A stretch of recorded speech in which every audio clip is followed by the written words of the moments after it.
Okay, here we go. So we're going to set about making this sun glow. So what I'm going to do is just render this to show you the fact that it doesn't glow at the moment. So there you can see it's just showing the image as it is.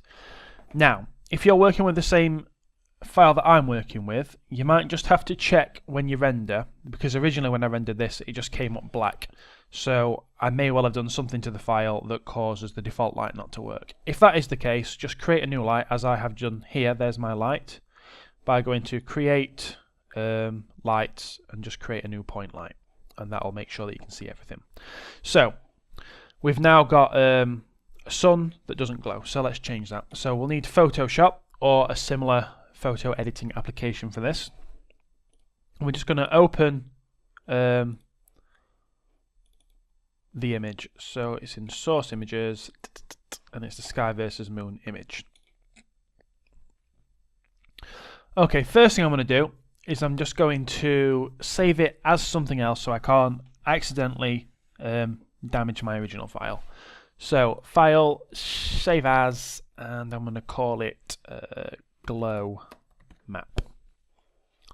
And I'll save that for now. That way, no matter what I do, I'm not interfering with my original file. Right, what I'm then going to do is I'm going to find my sun. So I'm just going to zoom in on it. There we go. Because I need to create a white shape that is exactly those dimensions, or as close as I can get it. So I'm just going to use my oval tool, or ellipse tool it's called. So if you can't see that, just click and hold on the rectangle tool and choose ellipse. And then make sure your foreground colour is set to white.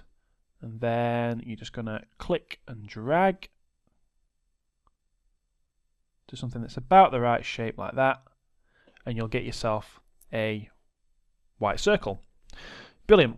What you'll do once you've got that is just right click on that layer and you're going to choose rasterize, and that's the sort of most difficult bit about this done. We then just need another new layer, which is this icon down here. And I'm going to put that behind the ellipse layer, and I just need to fill this with black, which I believe is Alt and Delete on your keyboard. Okay, so if I now press Control and 0, this is all I've created. So it's a black image with a white spot on it. Could not be more easy. What I'm going to do now is go File, Save As. I'm going to save it as Glow Map again. This time I'm just going to choose Targa though. It is my favourite of the image formats. And click on Save. Okay, what you don't want to choose here is 32 bits per pixel, because that might put a transparency on it, which we don't want. So make sure you leave it at 24 bits per pixel. Okay, and that's that done. So I'll just minimize Photoshop, and then what we're going to do is assign the glow map to the sky texture that we created previously. So open up your Hypershade, click on your sky material, and you'll see under special effects there's glow. So what I could do, just hide that, is I could just turn the glow all the way up, and then if I was to render it, kind of all the sky would glow. Which, if you're kind of making it like your mountains are in hell or something, that might be appropriate. But I don't like it. So I only want it to make that one area glow. So I click on this checker box, I choose File, click on the folder for image name, and I'm going to add the glowmap.tga. There it is. Click on Open. And now if I just click back on this material, you'll see that the glow intensity is turned all the way back up again, but it's only going to work on that one area. So if I now render again, you can now see that the glow effect is just coming from the sun, which looks really cool. So when this is animated and we've got the camera following the plane, it's going to make that sun look a lot better, especially if it ever goes behind any mountains at any point. Okay, so that's adding a glow to the sun. So we'll leave that video there, and in the next video we will set about getting some cameras put into this scene, ready for getting this rendered, which, as I'm sure you're already aware, is going to look ace. Okay, so I'll see you in the next video. Okay, welcome back. What we're going to do now is set up a first camera. So we're actually going to do 2 cameras for the sake of this exercise, but we're going to do one in this video, and that's going to be a static camera that automatically follows the plane around. Okay, and I'm just going to try and place it sort of somewhere in the middle of the scene, and then wherever the plane goes, the camera's going to watch it.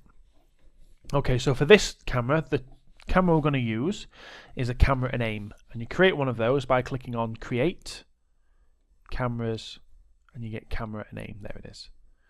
And then what you want to do is just make sure that you're kind of happy with the position of it. Now it's already quite central in my scene, which I'm happy with, but I want it to be raised up because I want it to be kind of looking a little bit down at the plane. So it'll be pretty flat but slightly looking down. That's because all the detail in this scene's in the mountains. So the sky's alright, but it is a bit boring. Okay, so that's the easy bit. Then what I want to do, you'll notice that this camera and aim is made up. There is your camera and there is your aim. And the way that these work, and the way that they're different from standard cameras, is that a standard camera, to make the camera look around you, would rotate the camera. But on this one, you can actually move the aim, and you'll see that the camera follows that. And that's really useful to us. So the other thing that we need to be aware of, if we have a look in Window Outliner, is that the camera this time comes in a group. So within camera 1 group, we've got camera 1, which is the camera, and camera 1 aim, which is the aim. And we need to know about that to be able to get this to work. So first thing I'm going to do is I'm going to get this aim on the plane on frame 1. So make sure I'm on frame 1, make sure I've got just the aim selected. And then what I'm going to do is I'm just going to jump into my top view.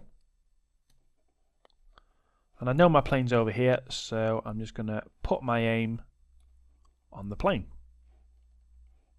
So I'm just going to aim kind of for the cockpit.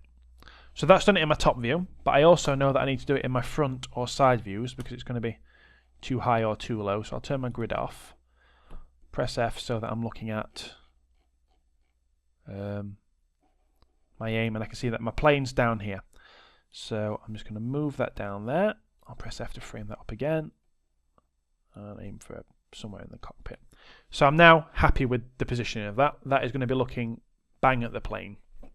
Wonderful.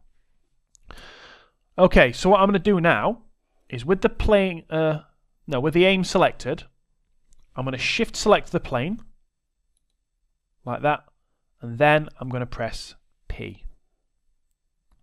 And now the aim belongs to the plane. So wherever the plane goes, that aim's going to follow it. Okay, and to show you what that looks like, I'll show you how to preview it so you've got an idea of what this this step has done for us. So I'm going to sacrifice my top view for a little while. I'm going to click on Panels, Perspective, and I'm going to click on Camera 1. And now this camera is showing what this camera here can see. So I'm just going to press 6 to turn on all the texturing. And then making sure that this is the active view, and you'll know which is your active view because it comes with this light sort of grey box around it. I'm then just going to press play. And you can now see that the camera is kind of automatically following wherever the plane goes, which is obviously a lot easier than having to keyframe it. And you can see that just because we've got a plane to follow a line, we've got a much more interesting camera shot. Oh, and the plane flies through the sun as well. That's going to look so good with the glow. Oh, what a happy fluke. Okay, so that's what that step has been all about. So it gives us a nice kind of wide shot of the plane that we can sort of cut between with the next shot we're going to do. Wonderful. So assuming you've got that step done, I'd like to see you in the next video where we're going to set up another plane which will be like a little bit behind it, like seeing the plane in a third person sort of view. Okay, so I will see you in the next video.